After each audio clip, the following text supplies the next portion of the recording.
Okay, there's a big, huge disturbance in the force right now. Okay. So the Yates family's always gone to Rice. So grandpa, I think, is class of 30. Okay. So then dad, well, and great aunt actually went there in the late 30s, kind of during the war, but she didn't graduate. Mom and dad graduate from Oh, there wow. during the 60s. Uncle Terry during the 60s. Um, Me, two of my brothers, my ex-wife, both sister-in-laws, and multiple of us have multiple degrees. Like I've undergrad MBA, dad has undergrad PhD. I think brother Kenny, brother Jay both have multiple undergrad degrees. Oldest daughter does not go to Rice.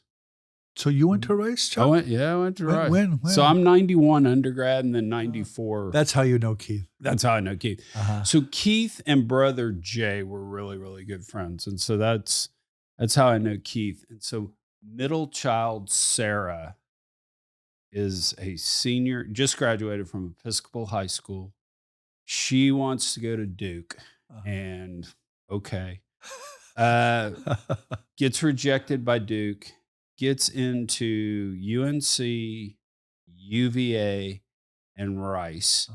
And she lives with her mom in West U, less than a mile from campus, and just, Dad, I really, I don't want to be a mile from campus. I made the joke of I wouldn't want to live a mile away from your mother either. But anyway, gets into those three colleges, calls me, Dad, I'm going to Rice. And I just thought, happy moment, all this. She's there now, or? Well, was supposed to start in August. The disturbances of forces, she got off the waiting list at Vandy 2 weeks ago, and now she's going to Nashville. Oh, okay. Yeah. Okay.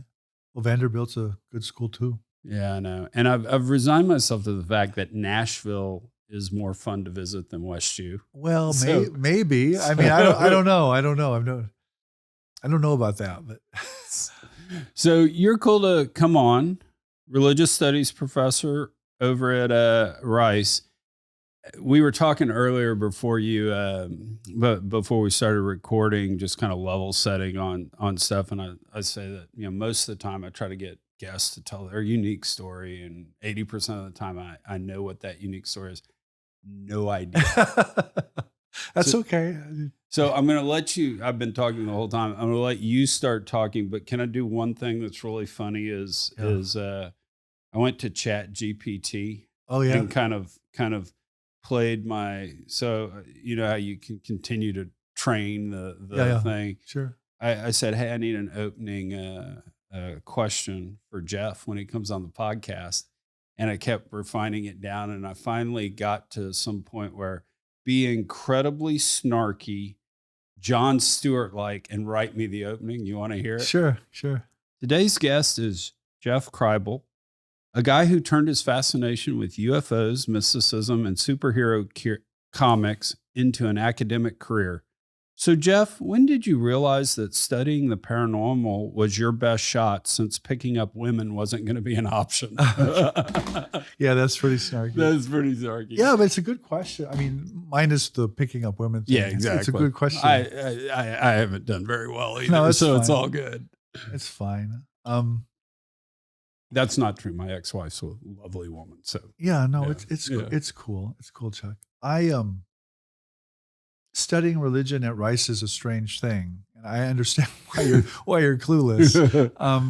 Most people have never studied religion in high school, and unlike, say, history or politics or chemistry or biology or something, the study of religion is sort of an unknown. And so people think, oh, Department of Religious Studies, they're there to make us more religious.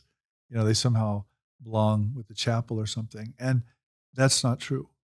We're looking to understand what religion is historically and cross-culturally, like you'd study literature, the arts, or history, or anything else. But it takes some effort to tell people that and to convince people that. So like, for example, I teach a huge course at Rice we just call it Rally 101. It's an introduction to the study of religion. And the first thing I tell the students is, please get out of here if you think I'm here to affirm your worldview. Don't take this course, and I warned them for like a week, not basically not to take the course. And of course they love that. And 18-year-olds and 19-year-olds, that's kind of a reverse psychology to keep them in there. Right. But some of the students do have, they have major worldview questions sort of halfway through, and they get really upset or they get really excited. And they come to me and they tell me about this, and I'm like, well, what did I tell you? What did I say the first week? And they're like, yeah, you did. And they're like, okay, now we're starting. Now we can start to study one's deepest assumptions about reality and about family and about culture and really everything, politics, history, everything. So that's what I do, Chuck, is I try to get young people to think about their worldviews and their cultures in ways that are critical, but also sympathetic. I mean, I am deeply sympathetic to religious sensibilities, but I'm not affirming of any particular religious sensibility, if that makes sense. Yeah. Because you sent me your website, and I was reading through it, and it seemed, just from the reading of, we've got superheroes over here, paranormal and stuff, but I was kind of reading it, just sort of boiling it down to, weird stuff happens in the world. We need an explanation. Yeah. And I mean, use the Force in Star Wars that different than me taking, in a religious service from the Methodists or whatever? Yeah. So, And I don't mean to say that, because I am a Christian. yeah. But at the same time, the mythology of explaining these weird occurrences. So a couple things. I think you're right about the weird. I mean, I've written about the weird and thought about it. Basically, what really links all of these things for me today is altered states of mind and consciousness that human beings really have. They really do they really have these experiences, including, by the way, in the business world and in the energy sector.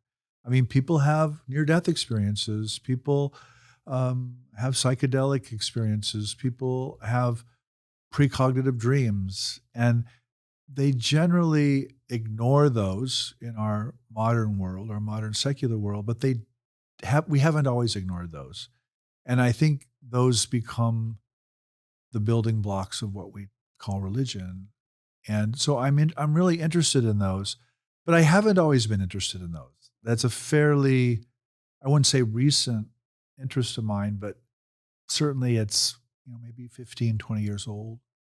And I got interested in these strange things through people, by the way, Chuck, through talking to human beings and realizing that they had these extraordinary events, and people in my world, academics, simply don't have a way of thinking about them or talking about them.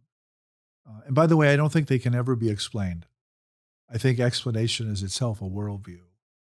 And I think we want to explain things. We want to explain these things in the terms of some particular worldview, whether it's science or Christianity or whatever it is. But I don't think we can do that. I think that will always fail. And that's part of teaching religion, by the way, is showing that your worldview works for some things, but not everything.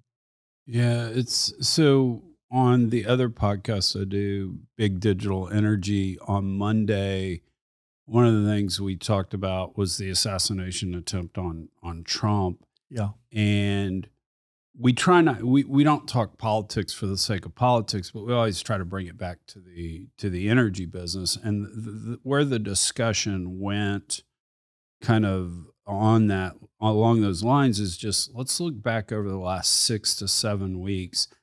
I think any intellectual, honest person has to say the media has been deceptive on things. I mean, Chuck Todd coming out and saying, I talked to a cabinet secretary that 2 years ago said Biden was in decline.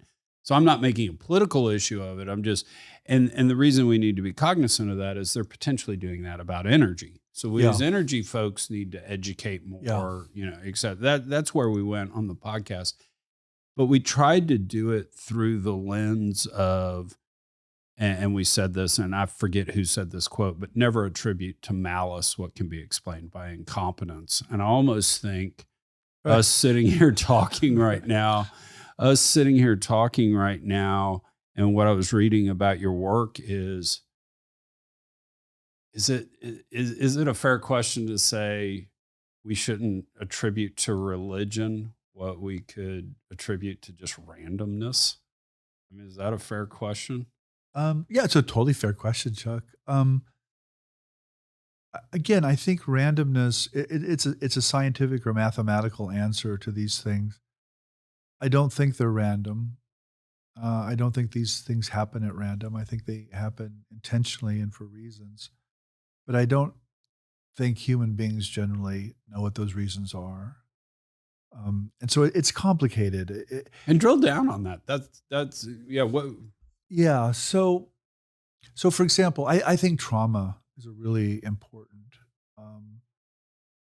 element here. I think people who have unusual or extraordinary experiences, let's say an out-of-body experience or precognitive dream or something, I don't think those things just happen. They don't happen to Chuck and Jeff sitting here drinking a Coca-Cola and some coffee. They happen to Chuck and Jeff when someone dies or when someone's really ill or we're in a car accident, God forbid. I mean, they happen in really extreme circumstances. And they usually happen to heal the person or to help in some way. Not always. Some of them are very negative and destructive too. So I think if you start thinking about these things globally or comparatively, you can start to see these patterns. And that's essentially what I try to do is I try to think about these experiences that all people are having, not just some of them. And so, for example, to bring this down, let me bring this down. I've been talking a lot about a book by a woman named Jessica Wade. It's called A Widow's Guide to Dead Bastards. And it's actually about her husband who dies of a heart attack in a Houston airport. Obviously Bush or Hobby, I don't know which one. And she proceeds through this grief process, and all of these strange things start happening in her home and with books in particular. And she realizes that her dead husband is trying to communicate with her. And so it's this interweaving of a grieving process, but also of what we would, I think, call paranormal phenomena that are happening in the house and to her son. And she thinks they're all really important. And one of her therapists won't hear about it. He or she just thinks it's another symptom of grief, And so what I'm trying to do in my work is take people's experiences seriously. And by seriously, I mean, these things are really happening. These are not just symptoms. There really are things teleporting through the house from the ashes of the dead person into the child's room. That really happens.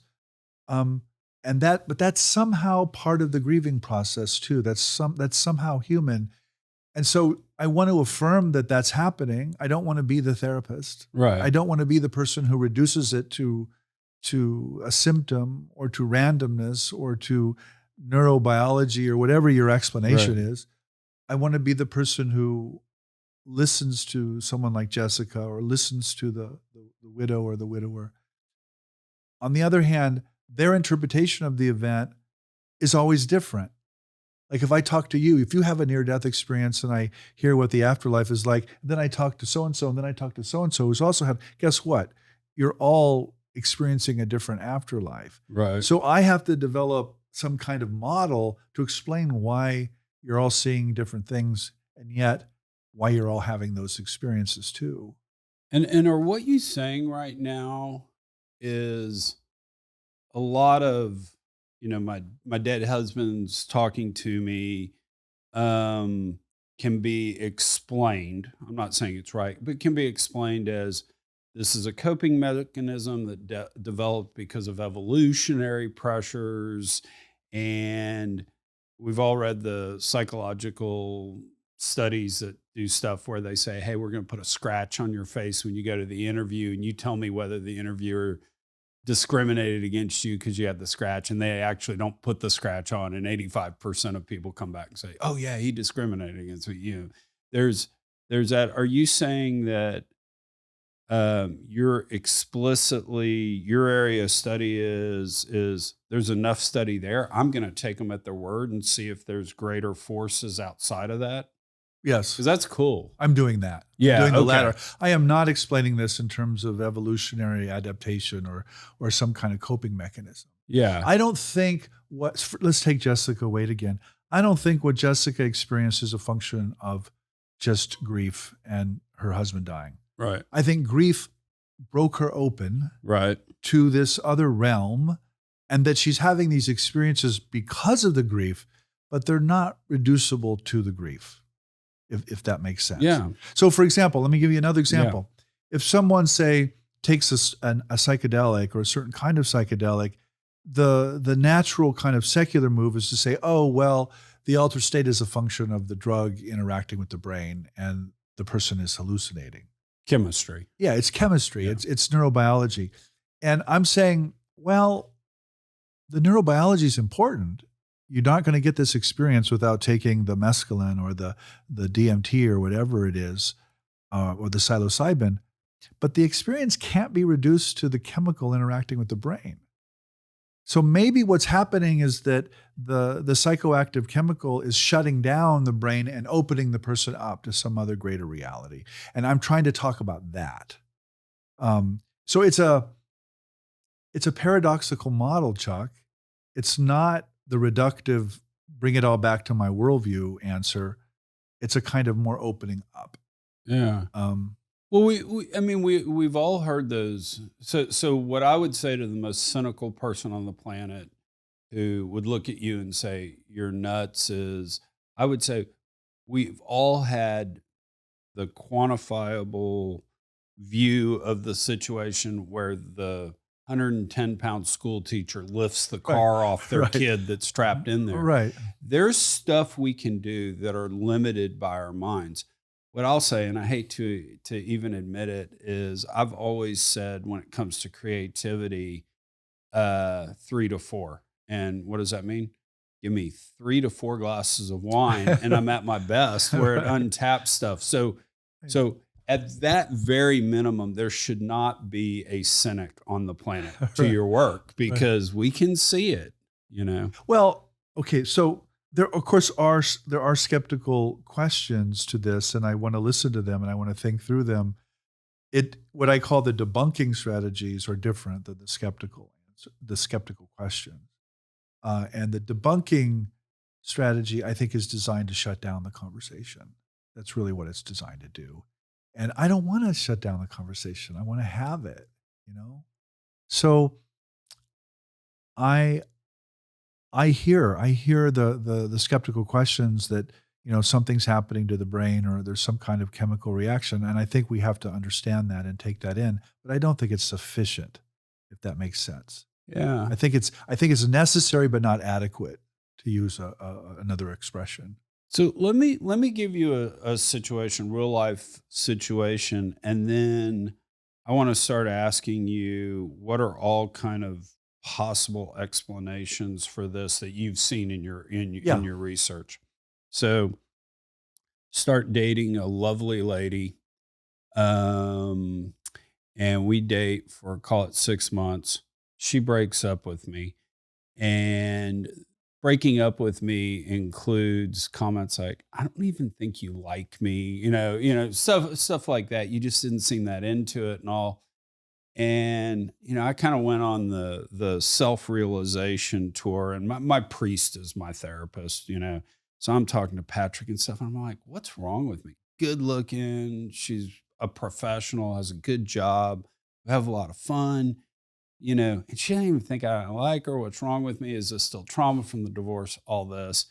And, Patrick kind of says, well, that is natural. You've been through a lot, blah, blah, blah. So over the next month, I go through and I have 3 or 4 moments where, and I'll give you some of these examples. I'm driving along. I hear Johnny Cash's version of Hurt makes me hurt myself at night. I didn't physically cut myself, but I messed with my head enough. And, that led to some realizations. Um, Multiple times. So I was supposed to go to Telluride for Christmas. I'm sitting in the American Express lounge. Everybody that came in, I got there like 5 hours early. Everybody that came in was going to London. I mean, my flight gets delayed such so that the ex-girlfriend and I can go get coffee on the 26th. Like I was not able to go to Telluride just because flight got delayed. And we had been talking, and I kind of knew the morning of the 26th was, this is the shot to get back together. You're talking, we've been constructive and all this. And I am a big believer in prayer. I mean, I hope God has better things to do than to listen to me. Right. But, at the same time, I think he watches out for the big ones. That's just my belief. So it is 8:52. We're supposed to meet at Starbucks at 9 a.m. I'm sitting there and I go, God, I've been doing all this, self-examination. God, what's wrong with me? Why can't I make this really good looking, amazing woman even think I like her? Is it because I'm scared? Blah, blah, blah. What's the whole deal, God? I need a sign from you, God. And I need a blatant sign. There can't be any ambiguity to this, God. And so my device that I historically always use is random play on my music, Right. and the song's going to tell me the answer. Right. So I go to do this, and I'm like, God, I need the sign, because I'm either going to go walk in there and exchange Christmas gifts with her and say, I hope we're friends forever, or I got to get her back. And you got to tell me what's wrong. I mean, I think I really like this woman, but I don't know, blah, blah, blah. I need a sign, God. So I go to do, hit random song. And for whatever reason, my elbow hits my radio and kicks my radio on. And it's on Sirius, and I think it's on Ozzy's Boneyard or one of the heavy metal stations. And I swear to God, the song Don't Know What You Got Till It's Gone by Cinderella comes blasting on. Now, that sounds pretty obvious, right? Yeah. Let me give you some more details. The third date that I went on with the girlfriend, I took her to see Cinderella in concert. During the song, Don't Know What You Got Till It's Gone, she reached over and grabbed me, and we had our first kiss. Uh-huh. And so that's a very significant song to play. That would be number one on the list, right? Right. And so anyway, I'm like, holy cow, I went in there, I got her back. We're happy to this day, and I'm great. So you're still with her? Yeah, we wound up getting back together. Okay.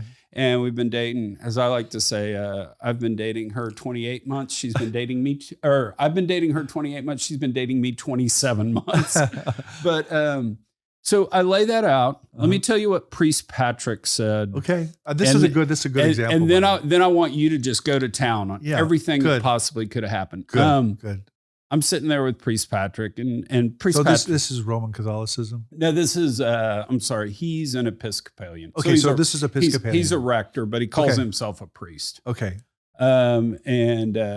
Anyway, so I sit down with him, and I'm going through this, and he goes, Chuck, I hate to break this to you, and I don't want to rat out my boss, but God didn't play that song, dude. You just like her and you went back in there and got her back. But okay, let's move on. Yeah. So anyway, that was his take on it.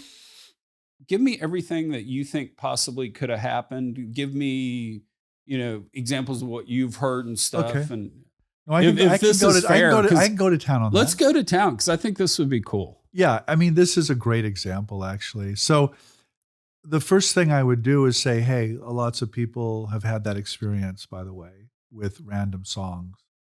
One of the ones that comes immediately to mind is a famous skeptic, by the way, Michael Shermer, who wrote this really beautiful essay on his wedding day, by the way. It was his wedding day, and this radio came on in a drawer automatically and played the song that was dear to the dead grandfather of the wife.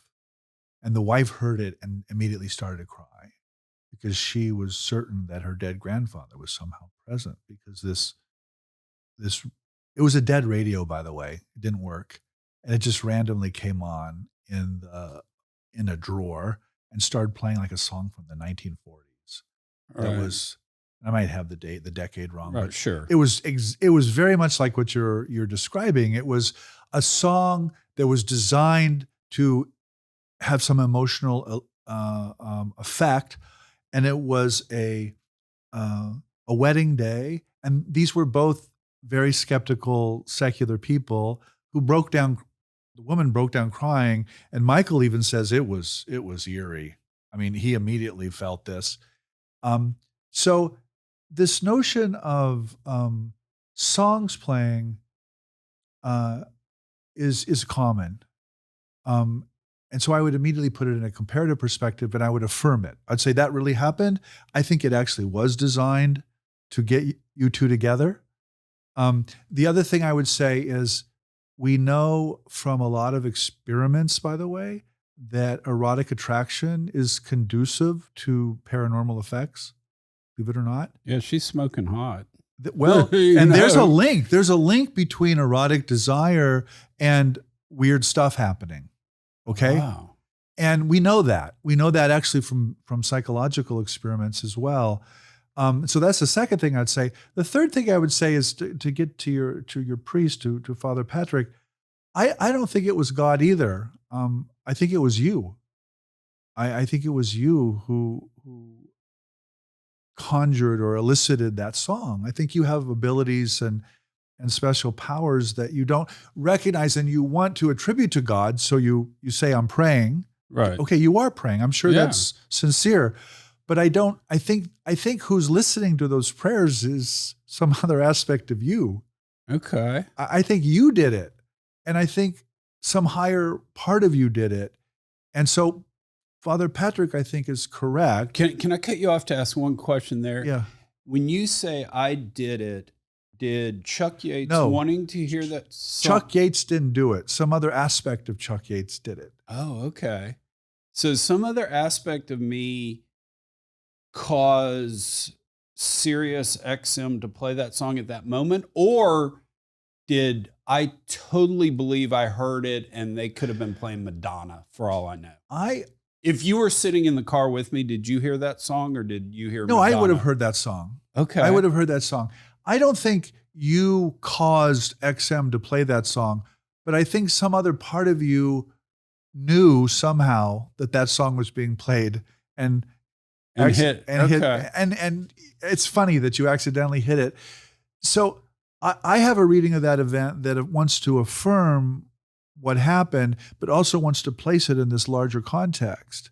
You know, the erotic or the sexual desire is significant.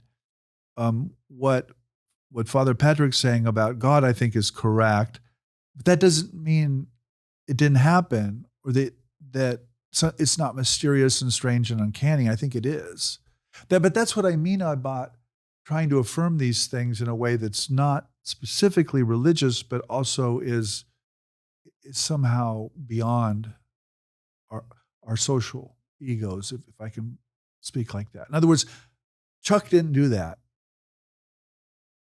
but some other part of that you're embedded in did. Okay. And when you pray, when Chuck prays to God, one part of yourself is talking to this other part. And you're basically asking this other part to intervene and to do something. And it did. Yeah. It did. No, it did. Your prayer was answered. Yeah. Let me give you another example. So I have dreams. I dream every night, like a lot of people. I wake up and I'm like, what the crap was that about? Well, who was doing that? Who is telling that story? That's a crazy story. Well, of course, I was telling that story. But I was telling that story to another part of me that was listening or watching the story. And that part doesn't have any idea what the story's about. I have no idea why I'm having that dream, why I'm telling that story. But some part of me knows, right? So I don't think we're what I'm trying to say is I don't think we're one person. I don't think we're one form of awareness or consciousness. I think there's many levels to us, and they're all communicating, in a dream or in a prayer or in a religious context or in a neurotic context with a random song like this. Yeah. Oh, that's interesting. And in your research, so it feels like in your research, what you've done is we'll call them skeptics or debunkers. We'll say, oh, this is chemistry in the mind. You're actually willing to say, no, it's potentially outside of that. Have you gone deeper in your research where you have a thesis that there are 17 different psychological layers to Chuck, or there's, and I'm going to say this flippantly, but not condescendingly. I promise. I know. There's a base on Mars where 12 people are sitting. Have you gone deeper on this, or is your research to the point of, hey, I think there's something else here going on that we don't know yet, and we need to be looking at it, or have you gone deeper than that? And I'm sorry I haven't read all your stuff. No, it's fine. No, it's a good question. I'm fundamentally the laziest person on the planet. So let me back up a bit. Yeah. So those mysterious happenings around love and sexual desire that you just shared with me, those are also explained or described by people who are Buddhists or Hindus or entirely secular. And so what I'm trying to do is develop a model that can embrace all of those experiences and not reduce it to the particular religious framework or the particular scientific framework of the person. That's what I'm trying to do. Do I think there are 17 dimensions of Chuck or a base on Mars? No, I actually don't. I think those, and I know you're being flippant, but those are interpretations of really strange phenomena. I understand why people come up with those interpretations, but do I sign my name to those interpretations? No, I do not. And so, for example, I speak and I write a lot of what I call the humanist too. And I leave that very, very vague and very ambiguous. And what I really mean by it is what you're describing. I mean that there are two aspects of human beings, this social ego that we're aware of, but also this larger conscious field that is actually manipulating and aware of the physical environment around us in really strange ways sometimes. And I don't know any other way to explain or to interpret these events than positing something like that. Yeah. But it isn't, I'm not signing my name to the base on Mars, but I'm also not signing my name to God. Because I think one of my jokes is, look, every experience of God I've ever heard, every experience like this I've ever heard is always a human being having it. Yeah. Always. Yeah. And so I'm like, well, maybe there's something about the human being that is extraordinary. Maybe there's something about the human being that's God. I mean, maybe we're closer to God than we think we are, to use the Christian theological language. And I think we are. But again, that's just the Christian theological language. There's also a Buddhist language, and there are thousands of languages around those sets of experiences. And I want to be aware of all of them, but not, again, affirm one of them to exclusion of all the others. Yeah. And this is going to kind of look into the crystal ball, because maybe saying what you said in just a slightly different way so I can wrap my mind around it is, I forget who said this, but somebody said there are basically 3,000 religions out there. I'm an atheist and you treat me so different. Well, you're a Christian. You rejected 2,999. I just happened to reject 3,000, Right. I forget who said that, but so, and then there's kind of science, so let's take all that. Do you think, are you optimistic on your study that 100 years from now, we're going to know a lot more about this? Or is this going to be one of the things that, I mean, think of Louis Pasteur. I mean, sickness and all this. Oh, there's bacteria. It's germs. It's germs. Look at your cell phone. Yeah. I mean, this didn't exist a few years ago. Yeah. So I am not optimistic that science is going to get us there, because I don't think at the end of the day these things behave in a materialistic or scientific way. You know, skeptics will often say, "Well, these things don't happen in a laboratory. We can't test them and replicate them and measure them. Therefore, we don't have to think about them." My answer to that is, well, of course they don't appear in a laboratory. There's no trauma. You're going to the North Pole to look for zebras. Yeah. Of course you're not going to find any. You've got to go where zebras live to find zebras. And so I say, go to trauma, go to love, go to death, go to the places in human life where things really matter. And let me also point out, Chuck, that you have a radio podcast for the energy sector. You work in the business world. But this event that you're describing to me with this woman is obviously one of the most important things that ever happened to you. You remember it. And this is what I encounter over and over again. All you do is you scratch the surface of people and they come up with a story like this. And I have heard hundreds or thousands of these stories. And so when I go and I lecture at a university or I talk in public about these things, I know there's going to be these people who say no to this and this, but most of the people are like, oh yeah, that happened. Oh yeah. So I think people are generally not denying this. I think they're in the closet, if I can use that language. Okay. I think they're hiding it because it often doesn't fit into their worldview. And sometimes that's a secular and scientific worldview, and these things don't fit. But sometimes it's a religious worldview, and they still don't fit.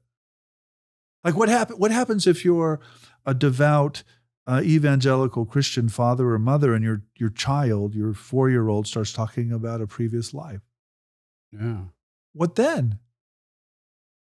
Well, that happens, by the way. And what often happens is the parent decides at some point that to love the child and not to reduce it or explain it through the religious upbringing. Not always. Right. But okay, what I'm trying to say is things happen to human beings that don't actually fit into their worldview. Yeah. And those are the things I'm most interested in because I happen to think worldviews are relative and always changing anyway.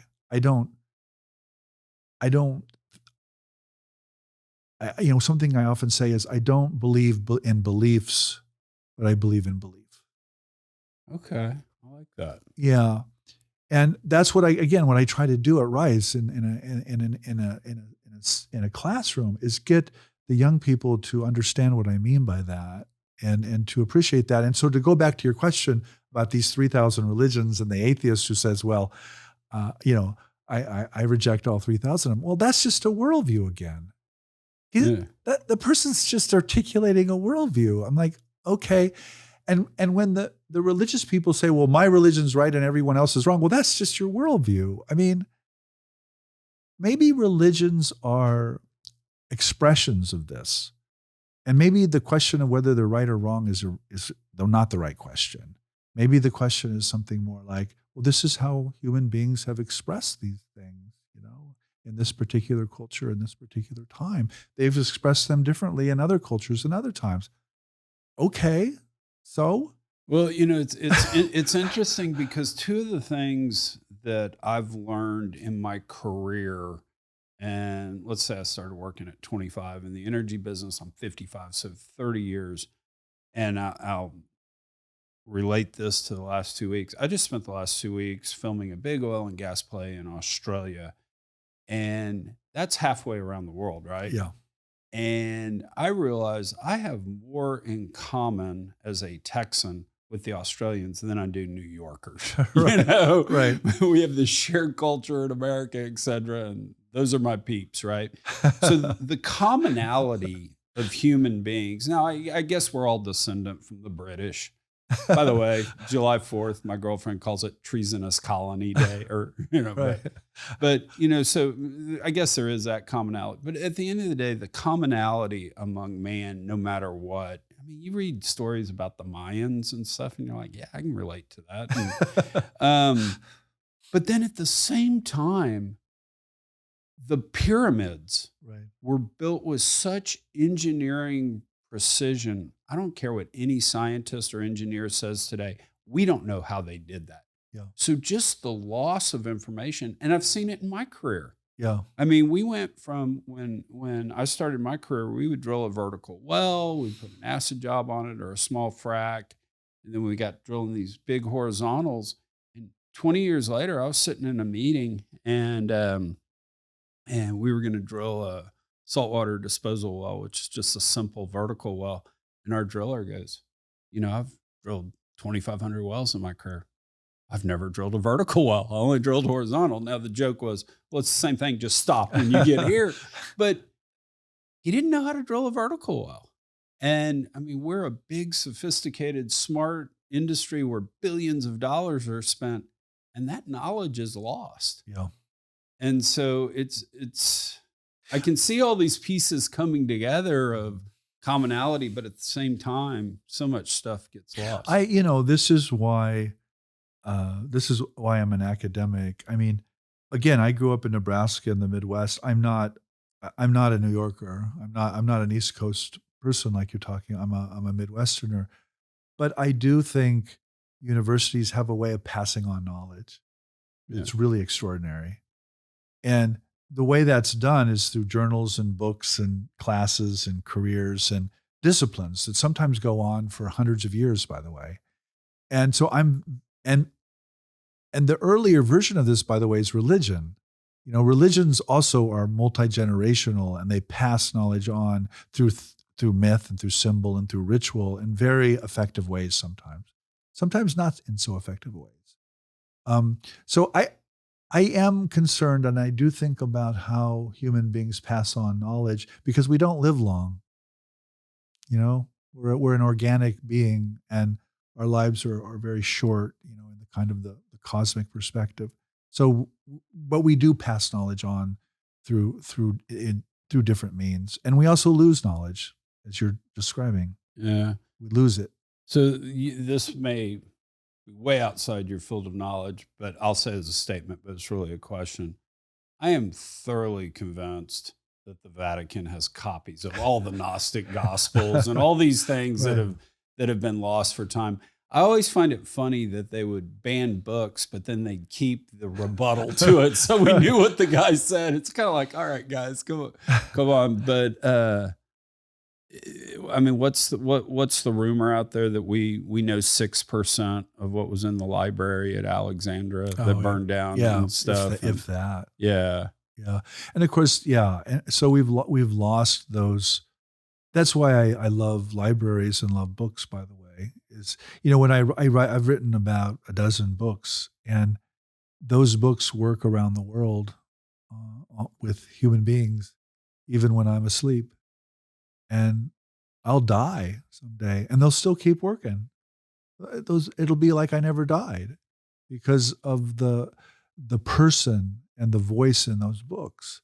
So I think a book is much more mysterious and much more special than we realize, and that's why I do what I do. I don't do this because I want to make a living and I want a job. I do this because I was driven to do it, from the time I was a kid, and I think it's really important. And do you think, I kind of asked you this question earlier, and I'm sort of coming back to it. Do you think this makes us better the more we explore this, the human condition, ultimately, if we figure out this more? I asked you earlier basically that same question, but I'm kind of coming back to it the more we talk. Are you optimistic about us or pessimistic, or you just don't know? We need to go look. The academically correct thing to say is that no culture is better than any other culture.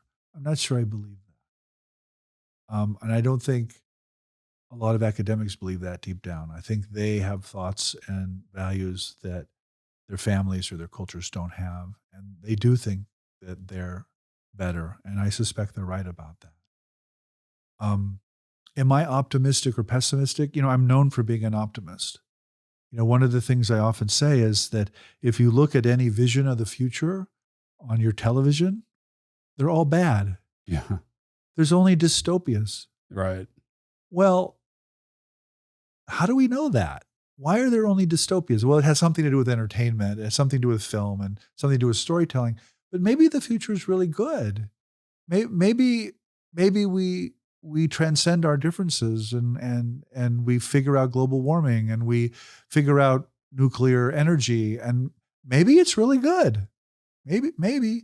So, and I think these paranormal phenomena that we were talking about earlier, I think they're ultimately good and healing and often guiding in the way you talked about. Right. I mean, the music and the "You're Still With This Woman," and there was something really special about that moment. And I think there was something really special about that.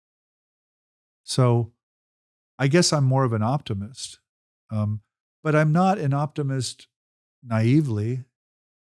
I see a lot of resistance to these ideas, particularly in American society. Yeah. I mean, you can imagine all the dismissals of this. But What are a couple of ideas that you've researched, believe, or whatever that really causes the cynics and the debunkers to go, that guy's nuts? well, And I don't mean to put you in that awkward spot, no. but I'm fascinated by no. it. First of all, I don't get called nuts a lot. Okay. And I was explaining, I don't think actually most people do disagree. I think they're in the closet. Okay. I think they don't want to talk. So let me explain that, and then let me talk about the cell phone, because it's a metaphor. Yeah. When I go and I lecture a lot and I talk a lot at different universities, people will say things like, "That guy can make UFOs sound Ivy League," and I'm like, "That's it. That's the answer right there," because the reason smart people won't talk about paranormal phenomena is they don't want to sound like the tabloids. Yeah. They don't want to be embarrassed. And so I just walk in and I start talking about it, but I talk about it in their terms. And they're like, "Oh, so that's how you do it." And so I think it really matters how you talk about it, Chuck, is what I'm trying to say. The second thing I'll say is, the basic idea behind all of this is related to this cell phone as a metaphor. I think most people imagine that mind or consciousness or awareness is somehow a product of the brain, right? That the brain is somehow creating this illusion of consciousness or awareness. Therefore, things like mind reading or precognition or out-of-body experiences, none of it's possible. It's all crazy talk. But what if the brain is not producing consciousness? What if the brain is more like a cell phone and it's translating or mediating consciousness, which is much more like a field or the Wi-Fi, right? So I can take this cell phone and I can throw it against the wall and break it, and guess what? I won't hurt the Wi-Fi. I'll destroy the brain, as it were, or the mechanism that picks up the Wi-Fi and translates it into a personal interface, but I won't affect the field, the Wi-Fi, the internet at all. And so when you flip or switch to that model of the mind and the brain interacting, then all of these things I'm talking about suddenly become very possible. It's like, oh, you can have a connection with another human being because you both are part of that larger field. And your brain isn't producing your mind. It's translating that field into Chuck or into your girlfriend, but it's actually the same Wi-Fi. It's the same field of consciousness that's doing that in a different way. So you are preaching to the choir right now? Okay. Pardon the pun. Yeah. But I read a Wall Street Journal article, caught 15 years ago, where basically the premise was when someone dies, you lose a piece of yourself.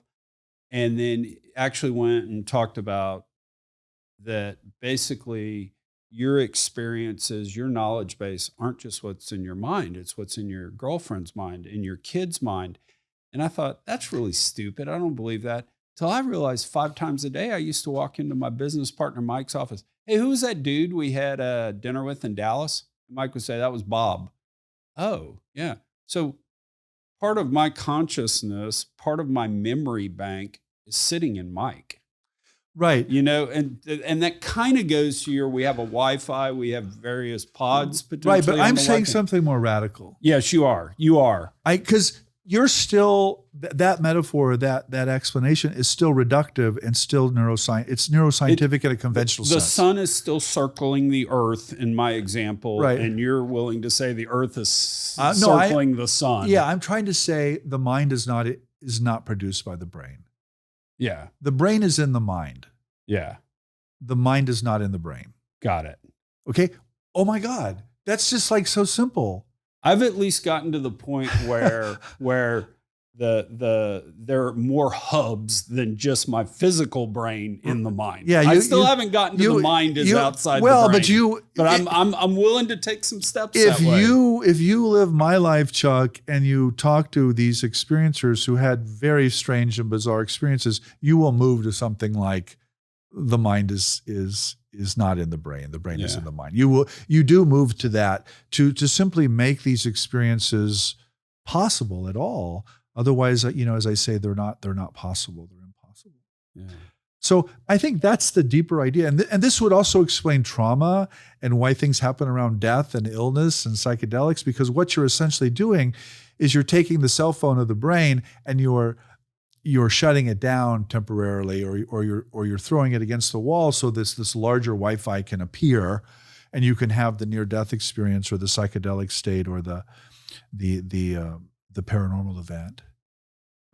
So that's really what I'm trying to work with in the model. Do I know that? No, I don't know that. Is that a thought experiment I have? Yes, I have it all the time, and I think with it, and I think with people about it. I think with you about it. It's really cool too, by the way. Yeah. And this is why I'm interested in, my adolescent obsession of superheroes. I mean, I think superpowers are real. I think human beings have them, and they manifest them all the time, but they only manifest them in danger and trauma. They don't manifest them in daily life generally. And that's the tricky part. Yeah. And that's what I call the Clark Kent Superman thing. Superman shows up all the time, but guess what? He only shows up when something's wrong, when there's a danger or something that needs to be healed or transcended. Usually it's just Clark Kent stumbling around at the Daily Planet. Well, what's fascinating about that is if you study super performers in the world, like the world's greatest surgeon, Tiger Woods, all that, when you go in and you ask Tiger Woods, or Michael Jordan, what were you thinking when you hit that last second shot? You know what they always say? Nothing. Yeah. They've turned it off. I know. And a superpower comes up. Right. And it's not that it doesn't take practice and that you don't need the physical capacity of a Michael Jordan or a Tiger Woods. You do. You really do. But there's something else going on in those moments that is not Michael Jordan or Tiger Woods. Something else is happening. Yeah. And you hear the same, by the way, from extreme athletes, people jumping off cliffs and surfing and this kind of thing. And they get into these states, and these altered states are remarkable. What was I just going to say? Anyway, I just blanked, but I'm sure it was very perceptive. and deep. Where I was going to go with this is, if you think about it, potentially evolution could somehow describe this in that if I force people to turn off their attachment to all this, they're more likely to survive. Right. Yeah. And as we've grown in more comfort with our world, where, my biggest trauma is which red wine do I drink tonight with dinner, evolutionary pressures would say, Chuck, you can turn it all off. Yeah. You can go, you can go do this, you can go do that. It's not that I think evolutionary pressures, as you say, are irrelevant. They're very relevant here. Like take precognition. A lot of people who have thought about precognition, people know what's going to happen before it happens. Right. Well, that's extremely useful. Yeah. It's not only useful and as a survival mode, it's also useful, frankly, in a business mode. or in an adaptation mode. If you know what's going to happen before, even if you don't know consciously, but some part of you knows, you're going to behave in a particular way toward that future event. So a lot of these things do make sense in an evolutionary model, but you have to be able to say, well, that actually happens, and it's not a fantasy, or it's not a hallucination, or you're not crazy. Once you admit the reality of it, then you can explore these other theoretical options like the evolutionary adaptation model. Yeah. But you can't even do that. If you say people cannot precognize the future, come on, Jeff, that's ridiculous. Well, then you're not going to develop a model to explain it. Why are you going to develop a model to explain something that's crazy, that doesn't happen? You're only going to develop a model of something you think is real. Yeah. And that's why I do what I do. And that's why I'm a professor of religion and I'm not a professor of physics or chemistry, because those colleagues can't say these things. They won't get the grant. They won't get tenure. I have no status, Chuck, as a professor of religion. I mean, we're on the very bottom of the academic hole, as it were. But that allows a certain freedom. And that allows me to say things that some of my other colleagues, I know they think, but they can't say. And so I just say them. Yeah. No, and what this has been fascinating. I love this. I'm so glad Keith put us together, and I'm gonna wind up reading your books and coming back with questions. You're gonna block me on that. No, I'm not. I'm not gonna block you. But let's take this into kind of mainstream culture. Don't care what you think about his politics, but he's very, very popular and he's very, very smart. Tucker Carlson is adamant about supernatural powers being out there. And he derives it from, he's just talked to too many pilots that have seen things that are unexplained. Yeah. And he said, to your point, there's so many of these experiences, something had to have happened. They couldn't have all made them up. Right. Well, this is the UFO, or what's called the UAP phenomenon, and a lot of it's been reported by pilots for decades, by the way. But pilots couldn't report it because they would lose their jobs, or they would be afraid of what was going to happen to them. And as the policies change and we allow the pilots to really say what they're seeing, and as our technology, by the way, gets better, the radar gets better, we start to see things. And this is another thing that I think technology is really interesting here. It's really relevant to the near-death experience, for example. Like, I think human beings have been having near-death experiences for thousands of years, but guess what? They died. Yeah. Well, with the advance of medical technology, we can pull people back now from very far into the death process. And guess what they say when they come back? Well, I saw so-and-so, and I said this, and I saw that. And so the near-death experience really is a term that is no older than 1975. And that's not an accident. The technology allows us to have those experiences that we probably always were having, but we just died. And it's the same with the UFO or the UAP now. I think those things have always been in the sky. I think they've always been interacting. Ezekiel saw the wheel. I think people have always had those experiences, but for technological reasons, we're seeing them now and we're getting more empirical evidence of them, as it were. And so people are talking about them, including politicians and Congress and, in major newspapers now. I mean, with as big as the universe is, I think it would be way more statistically unlikely that we're it in terms of life. Yeah. I mean, it's just too big. Yeah. There's too much out there. Yeah. And that's a long conversation. I mean, we can do this. I mean, the UFO. We'll do a part two. We'll do a part UFO two thing. At some point. But yeah. Yeah. And maybe just to kind of prime that pump, I think you're thinking in a spatial metaphor. I think you're imagining UFOs coming from another star. Right. But what if they come from another time? Yeah. And they don't have to go anywhere. They're already here. They're just in another time. Well, suddenly it all changes instantly like that. but it's how we're thinking of it is what I'm trying to Right. say. It's not the phenomena itself that changes. It's how we're thinking about it that changes. And that's again, what I'm trying to do in the classroom and in the books is get people to think about this differently. I mean, with the percentage of the world that's unexplored, i.e., the oceans, Right. that I mean, we all played hide and seek with our kids when they were young. I mean, Yeah. it is not unreasonable to think there are people all scattered throughout the world right now who are sitting there watching us that are way smarter than we are, avoiding detection. I mean, I actually think again, it'd be statistically more likely that happening than not, Well, and the other thing, or but some version of the, that. the other thing that always surprises me is we somehow think that we're on the wave or the edge of time, that somehow the past is the past and the future hasn't happened yet. And we somehow just happen to be on that Yeah. tipping. I'm like, why do we think that? And so once you shift again and you think, well, the future has already happened, just like the past has, and we're just kind of moving through it in an arbitrary or relative fashion, to use the Einsteinian terms, suddenly all this stuff again, it's not surprising.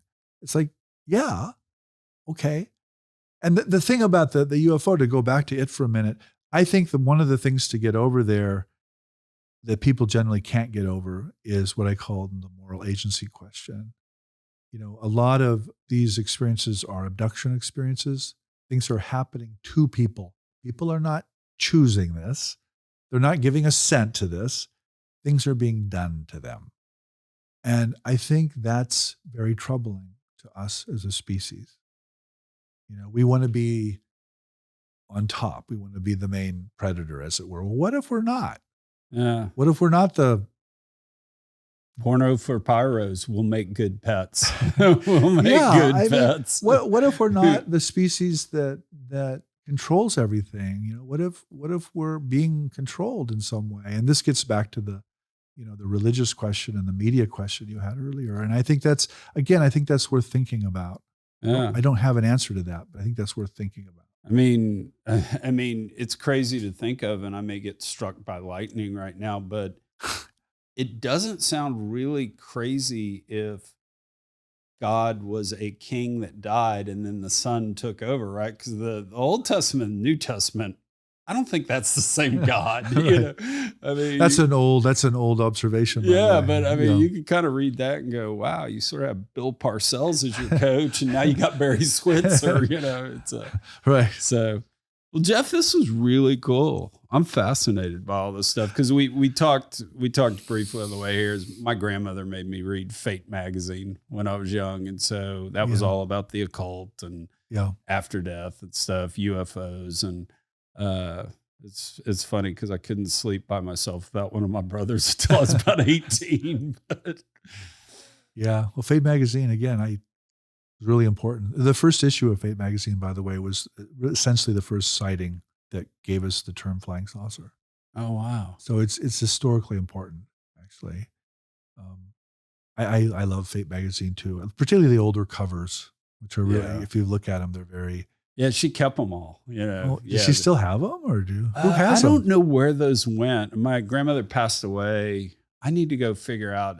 I'm sure they're in a box somewhere. Yeah, you got to find those. Yeah.